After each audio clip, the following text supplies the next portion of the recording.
Who the fuck are you? Skenario X.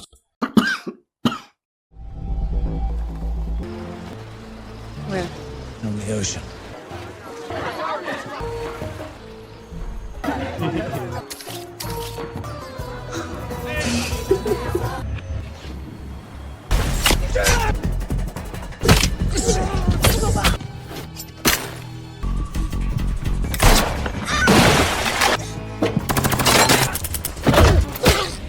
Get on the boat now!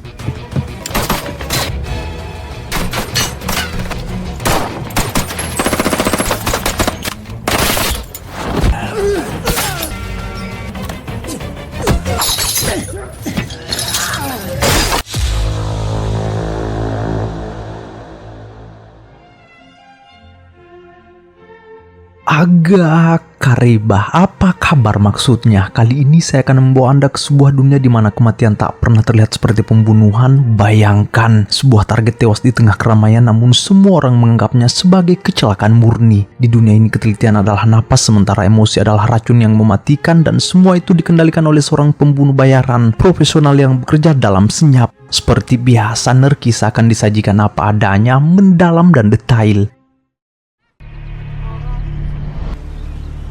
Balas!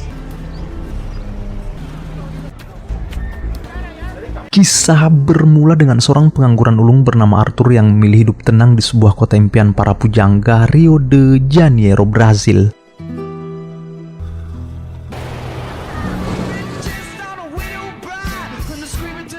Tempat ini memang cukup jauh dari kediaman Neymar namun dekat dengan keindahan laut yang memanjakan mata. Itulah sebabnya Arthur memilih tinggal di kawasan ini. Secara kasat mata ia terlihat hanyalah orang biasa, namun usut punya usut, Arthur sebenarnya mantan pembunuh bayaran yang memulai hidup baru dengan identitas lain, Otto Santos. Suatu hari, Arthur datang menikmati sebotol anggur dari atas bukit tempat nongkrong ternyamannya setiap sore. Tak lama berselang, ia didatangi seorang gadis cantik yang langsung to the point meminta Arthur menghabisi 3 orang menggunakan keahlian lamanya. Arthur langsung menebak gadis ini pasti suruhan bos penjahat kelas kakap bernama Crane. Tak ingin kehidupan barunya hancur, Arthur pun menolak tawaran itu, namun tanpa ia sadari seluruh area di tempat itu sebenarnya sudah dipenuhi anak buah Crane. What are you doing?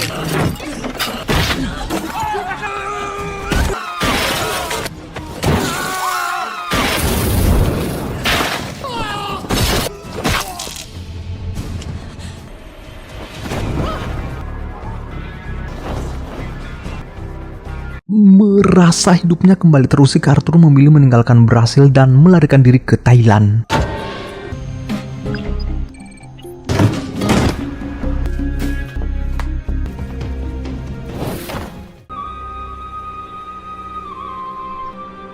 Di Thailand, Arthur mengamankan diri di sebuah resort milik koleganya bernama Mei. Lama tak bersua, Mei melihat Arthur kini tampak lebih tua. Arthur pun menjelaskan alasan kenapa ia kembali, karena ia harus menemukan seseorang sebelum mereka menemukannya lebih dulu. Padahal jelas Arthur sebenarnya sedang bersembunyi dari kejaran Crane sambil mencoba mengubur kehidupan kelamnya di masa lalu. Setiap berpindah tempat, Arthur selalu memalsukan identitasnya. Bagaimanapun juga ia harus tetap waspada sebab Crane bisa menemukannya kapan saja.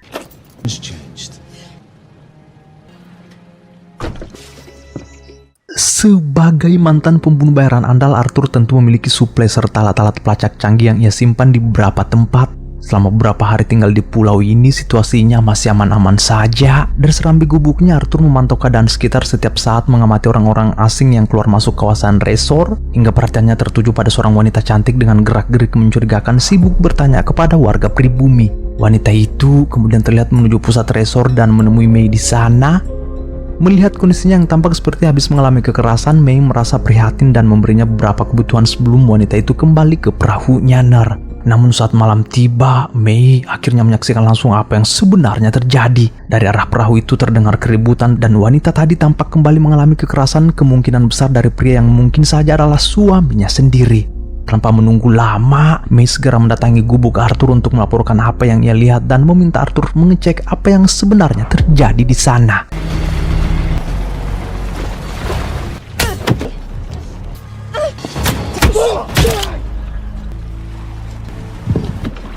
Pria ini akhirnya terbunuh dan gadisnya diamankan oleh May. Arthur sendiri memilih masuk ke dalam kapal mencari fakta. Di sana Arthur menemukan sebuah pistol, paspor, serta satu unit handphone yang di dalamnya terdapat fotonya sendiri. Disinilah Arthur tahu jika pasangan itu ialah orang suruhan Crane. Arthur membakar perahu mereka lalu kembali ke gubuk.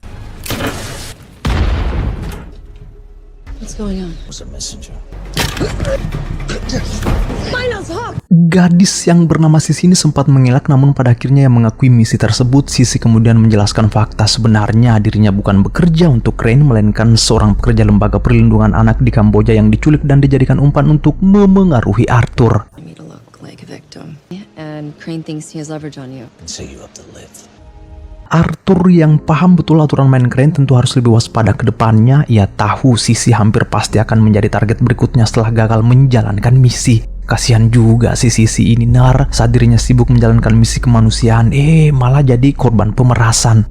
Nah, setelah beberapa hari tinggal di pulau ini, Sisi tampaknya mulai memiliki ketertarikan pada Arthur, begitupun sebaliknya. Untuk memastikan apakah Sisi benar seorang pekerja lembaga kemanusiaan, Arthur mulai menelusuri informasi di internet. Dari sinilah Arthur melihat rekam jejak misi-misi kemanusiaan yang pernah dilakukan Sisi sekitar 18 bulan lalu di zona-zona konflik seperti Afghanistan serta wilayah Kamboja yang berbatasan langsung dengan Teluk Thailand. Hari demi hari berlalu, kehangatan di antara mereka perlahan terbangun. They're my weakness. So you see, I didn't. Sampai pada suatu waktu Arthur melihat ada orang asing memantau Sisi dari arah laut. Bagi Arthur itu tanda yang sangat jelas anak buah Crane sudah datang untuk mengatur skema penangkapan. Where? On the ocean.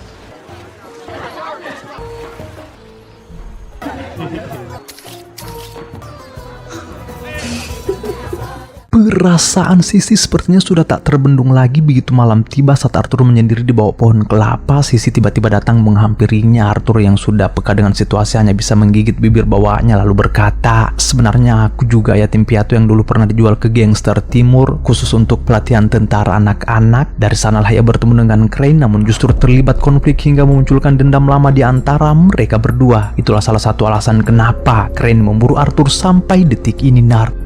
Mendengar itu, Sisi hanya bisa menjadi pendengar yang baik lalu memberi Arthur satu kecupan, sebuah kode pembuka. Pistol berbulu Arthur pun akhirnya tertancap di dalam gubuk.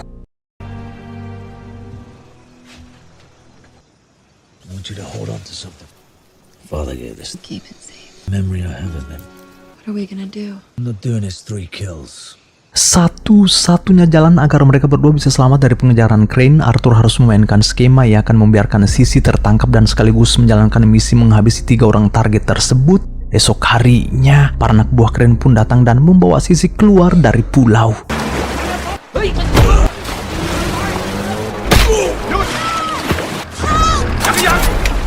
Have him right here.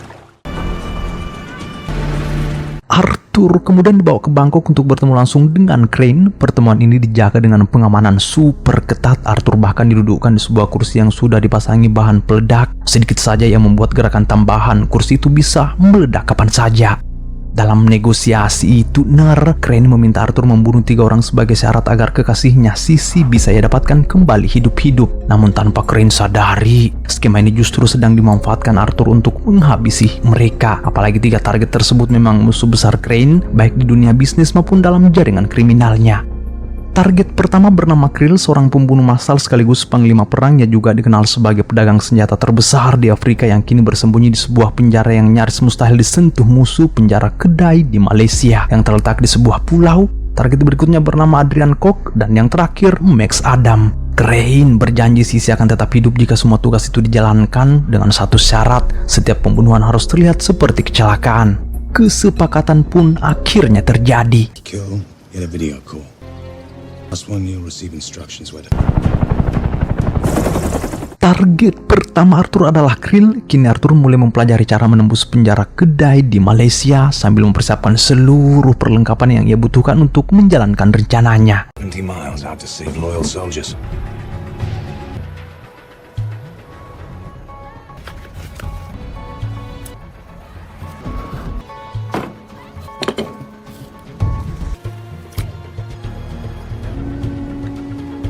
Dalam misi pembunuhan Krill, Arthur menggunakan identitas palsu seorang predator seksual bernama Martin Baseman, seorang napi dengan tato dadu mencolok di wajahnya. You're under arrest. Mares! Kini Arthur berhasil masuk ke penjara itu dengan keahlian yang ia miliki yang mulai menyusun langkah untuk mendekati dan menargetkan seseorang bernama Krill. What The hell is that? creatives who want to revenge the hearts of his victims.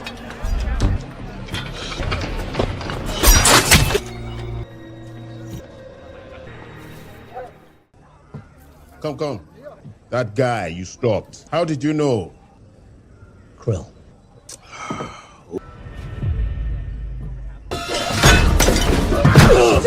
Yeah.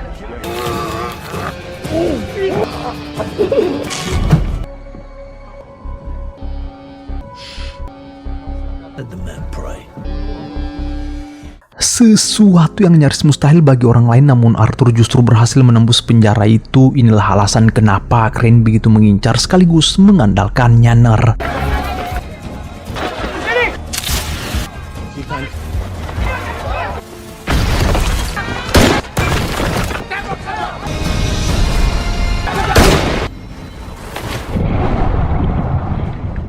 Sesuai janji Crane, Arthur akhirnya dijemput langsung oleh anak buahnya begitu berhasil menjauh dari penjara. Karena satu misi telah selesai, Arthur pun diberi akses singkat untuk berbicara dengan Sisi lewat telepon. Di sana Sisi jelas berada di bawah pengawasan ketat Crane, disembunyikan di tempat yang sulit dijangkau.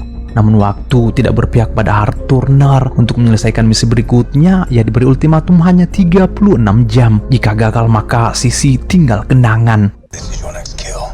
Adrian Cook. World's billionaire. Target berikutnya adalah Adrian Koch, seorang miliuner di bidang pertambangan dan mineral yang menggunakan bisnis itu sebagai kedok untuk mengontrol jaringan di Asia. Hanya sedikit orang yang tahu bahwa kekayaannya dulu berasal dari perdagangan manusia hingga akhirnya ia menjelma menjadi oligarki yang berkuasa. Persembunyiannya berada di Sydney, Australia, tepat di jantung kota di sebuah gedung penthouse miliknya yang tentu saja dijaga dengan pengamanan ketat. Setelah menerima informasi itu, Arthur langsung berangkat ke Australia melakukan pemantauan dan mencari cara agar bisa menghabisi Adrian di kolam renangnya. Namun, itu terlihat seperti kecelakaan. It's cantilever pool.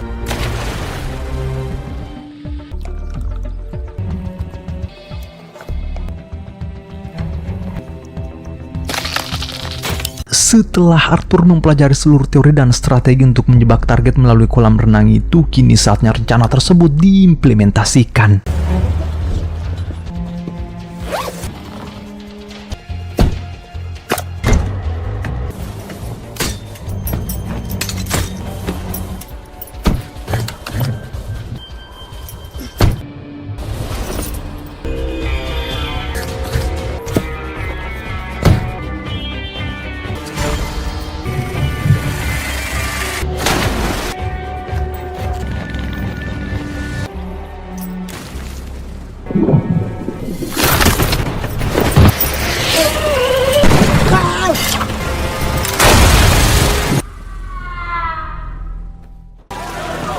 Sekali lagi Arthur berhasil melakukan sesuatu yang bagi orang lain terasa mustahil. Dalam sekejap seluruh Australia dihebohkan oleh kabar tewasnya miliuner Adrian. Polisi menyimpulkan kematian itu sebagai kecelakaan tragis. Bahkan Arthur dan Sisi kembali diberi kesempatan singkat untuk saling menanyakan kabar. Namun kali ini Sisi yang merasa semakin terancam mencoba memanfaatkan situasi. Ia diam-diam menggeser arah kamera satelit hingga tepat mengarah pada nomor kapal di belakangnya. Nah, begitu telepon terhubung, Sisi memberi kode kepada Arthur dengan pura-pura memperhatikan jam tangan pemberiannya, sebuah isyarat agar Arthur fokus pada nomor kapal di belakangnya, Tanpa disadari, skema kecil ini mulai terbaca oleh anak buah Crane. Arthur segera menghubungi kantor kepala pelabuhan untuk melacak nomor kapal tersebut. Hasilnya langsung mengarah pada satu titik. Kapal itu sedang bersandar di pelabuhan Sydney, tepatnya di dermaga 7. Begitu mengetahui lokasi penyanderaan Sisi, Arthur tak membuang waktu dan langsung bergerak menuju tempat itu.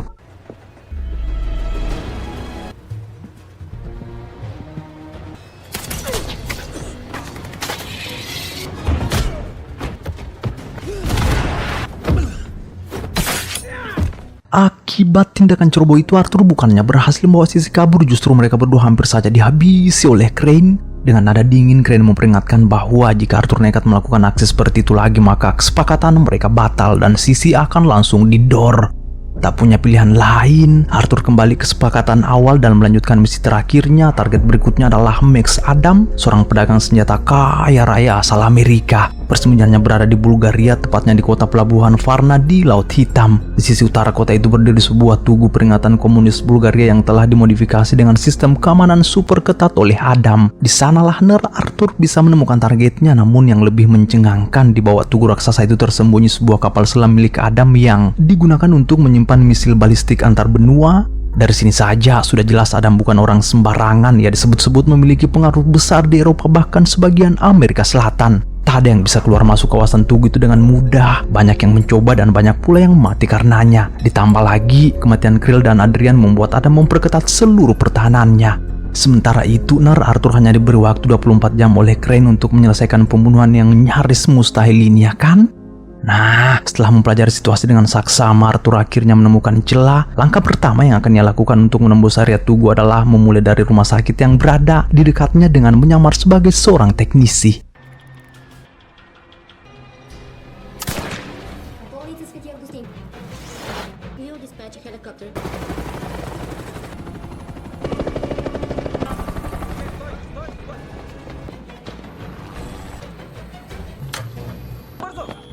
Aksi penyusupan yang bahkan tak pernah terpikirkan oleh Crane, namun entah bagaimana caranya Arthur benar-benar berhasil menembus dan masuk ke markas besar Adam.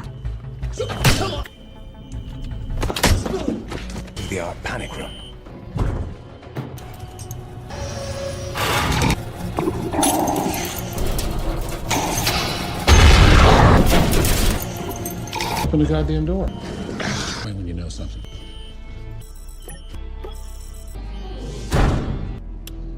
Magnificent.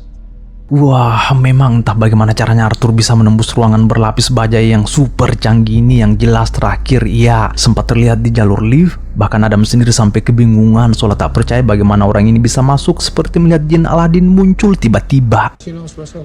Espresso. Krill, cook, that was you.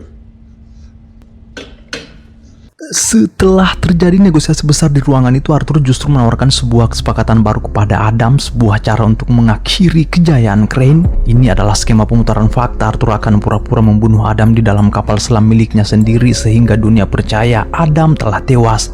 Tentu saja rencana ini disetujui oleh Adam, dan dari sinilah strategi mereka mulai diatur dengan sangat hati-hati. Are the boats all secured? Visioned? Yes. Looks like we're ready to go.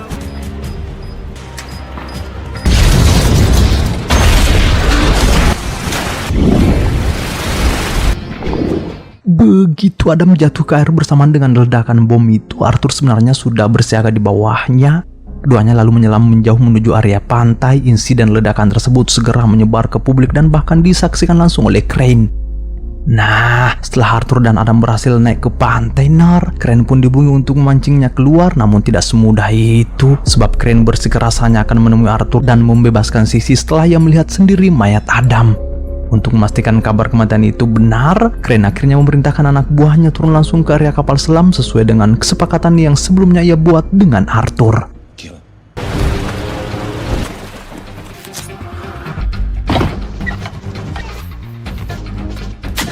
Namun sebelum mereka tiba, ternyata Arthur sudah lebih dulu memasang sebuah perangkap mematikan di sana.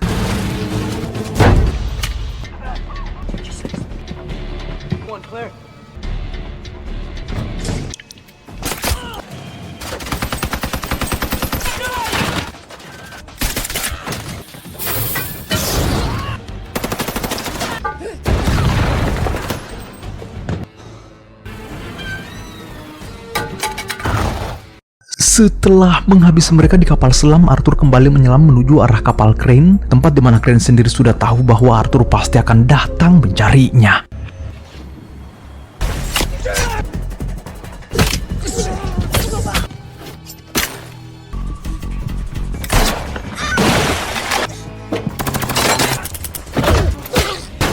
Before it blows. He's trying to kill us.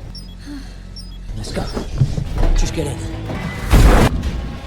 Get on the boat now.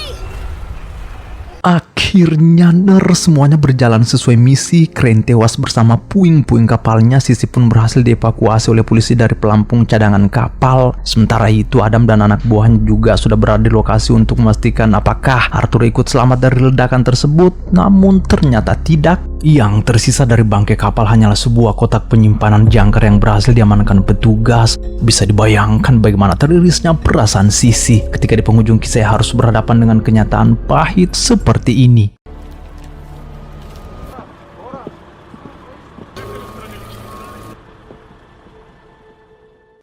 Beberapa bulan pun berlalu, Sisi akhirnya kembali ke Kamboja untuk melanjutkan misi kemanusiaannya membantu anak-anak di sana. Untuk sementara ia hanya bisa hidup dengan rindu mengenang Arthur sebagai pahlawan dalam hidupnya. Namun menariknya, tak lama berselang Arthur tiba-tiba muncul bersandar santai di tiang gubuk dengan senyum lebar penuh kerinduan.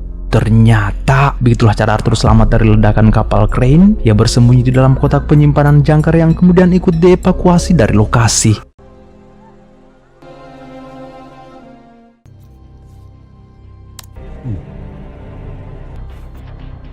Clever son of a...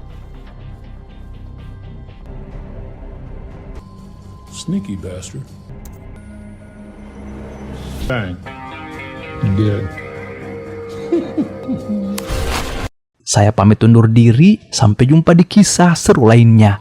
Bye.